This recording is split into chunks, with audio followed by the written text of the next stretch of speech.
और इस वक्त की बड़ी खबर आपको बता रहे हैं, दिल्ली एनसीआर में हीट वेव का अलर्ट जारी किया है।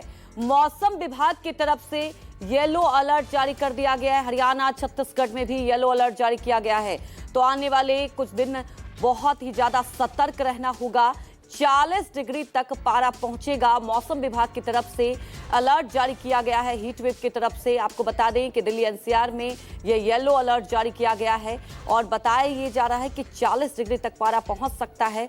आने वाले दिनों में लोगों के लिए खास तौर पर सतर्क रहने की बात है, क्योंकि हीट वेव के चलते कई लोग आपको बता दें कि मुश्किल में आ सकते हैं और स्वास्थ्य के नजरिए से अभी से ही लोगों को खास तौर पर सावधानियां बरतनी होगी। जब भी आप घरों से निकलते हैं तो आप सतर्क होकर निकलें।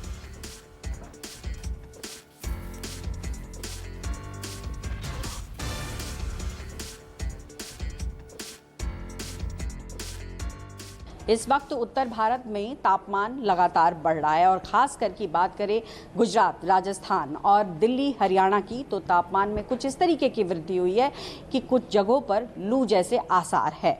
और ऐसे में यही समझना है कि आखिर ये मौसम में बदलाव क्यों हुआ है और क्यों लू जैसी परिस्थिति बनी हुई है। इस वक्त हम मौसम भवन में हैं और हमारे साथ हैं यहाँ के सीनियर वैज्ञानिक अखिलेश श्रीवास्तव जी। आइए सीधे उनसे बात करते हैं। न्यूज़ 24 पर आपका बहुत बहुत स्वागत है। और पहला सवाल तो यही कि इस वक्त जो स्थिति है उत्तर भारत में, खास करके जिन राज्यों की जिक्र मैंने किया, वो क्या है और क्यों है?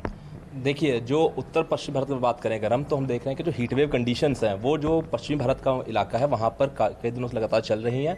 ये आप सौराष्ट्र कच्छ को अगर देखेंगे, जहाँ पे लाल रंग से दर्शाया गया, और जो पश्चिमी राजस्थान है, वेस्ट राजस्थान का एरिया है, उसे भी लाल रंग से दर्शाया गया। इन क्षेत्रों में जो 8 और 9 तारीख के लिए लाल रंग की वार्निंग, रेड वार्निंग इशू की गई है हीट वेव को मद्देनजर रखते हुए, क्योंकि यहाँ पर सीवियर हीट वेव कंडीशंस की भी चेतावनी जारी की गई है। इसके साथ साथ वार्म नाइट कंडीशंस भी रहने की संभावना है, जहाँ पर रात्रिक तापमान भी जो है नॉर्मल से अधिक रहते हैं। उसके साथ साथ जो उसके लगा हुआ क्षेत्र, जिसको आप ऑरेंज कलर देख पा रहे हैं, यहाँ पर ऑरेंज वार्निंग इशू की गई है, यहाँ पर भी हीट वेव कंडीशंस रहेंगी। और येलो एरियाज जो आप देख पा रहे हैं बाकी का, यहाँ पर येलो वार्निंग इशू की गई है। यहाँ पर आइसोलेटेड प्लेसेस पर हीट वेव जैसी कंडीशन अगले 3 से 4 दिनों में हो सकती है। यहाँ मैं बताना चाहूँगा कि जो अधिकतम तापमान है उसमें हमारा अनुमान ये है कि 2 से 3 डिग्री की वृद्धि जो है अगले 3 से 4 दिन में हो सकती है, और उसके बाद में इसमें 2 से 3 डिग्री की गिरावट अगले 2 दिनों में संभव है। तो 3 से 4 दिन के बाद में जो हीट वेव कंडीशंस है इनमें थोड़ी सी कमी आ सकती है।